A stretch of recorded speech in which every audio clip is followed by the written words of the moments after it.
This is verse 10 of the 11th chapter, Gospel of Matthew. Jesus has been commenting on John the Baptist and, of course, pointing out that John certainly was a prophet, and yet he makes the remark that he's actually more than a prophet. Presumably, the reason that he gives that particular description to John is because of what he says in the next verse. So here we have hutos, demonstrative pronoun, masculine singular nominative, this one or this man. Estin is, from am, third person singular, present active indicative, this one is. Implied in it is he who, something like that. This is the one of whom. Peri, as the preposition, takes the genitive concerning whom.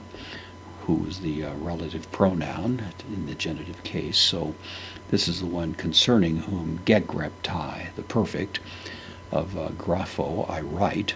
It was written in the past, continues to be binding in the present. Sometimes rendered it stands written is the idea. So this is the one of whom it stands written. Then this is the third person singular, perfect. Passive indicative, it stands written. Idu is an interjection, behold or look. Ego, added for emphasis, the first person pronoun in the nominative, behold I. Apostello, of course, apostello, first person singular, present active indicative, I send.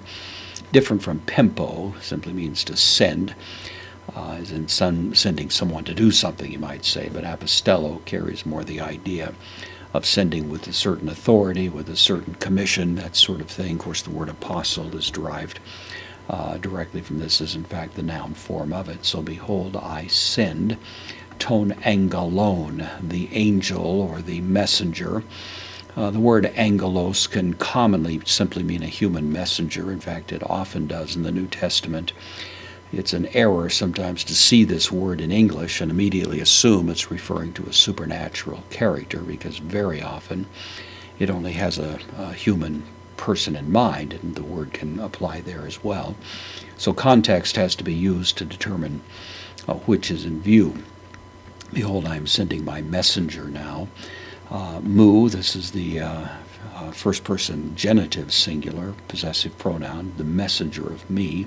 Pro, preposition with the genitive before or in front of, prosopo, face, su, of you.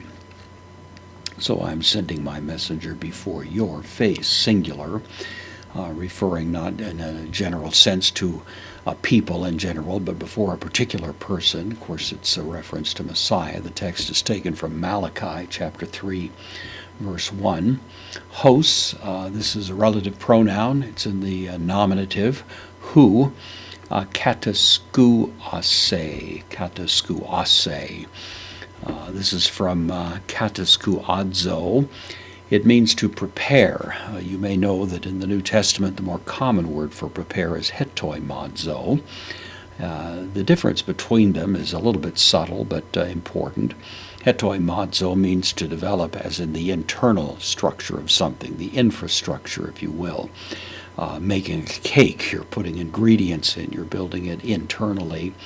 Kataskuadzo has more to do with external devices of preparation. You might think of equipment going out and paving a road or something like that. It has to do with something that is more visible than external. That's the idea.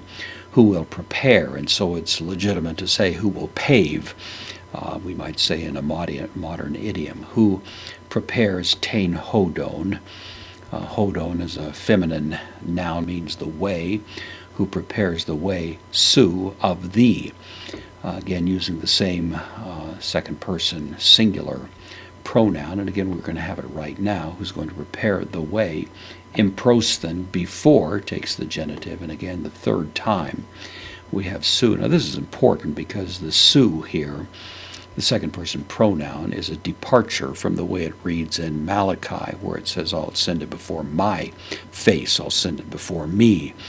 And here Matthew freely applies it to Christ, insofar as in Malachi it's referring to God, It means that Matthew is at least telegraphing in a not too subtle way that the one that is referred to here is nothing less than deity.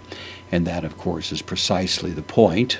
We gather that Jesus is not simply a human being, a messenger, a missionary, a prophet, or any such thing, but infinitely more than that is God among us.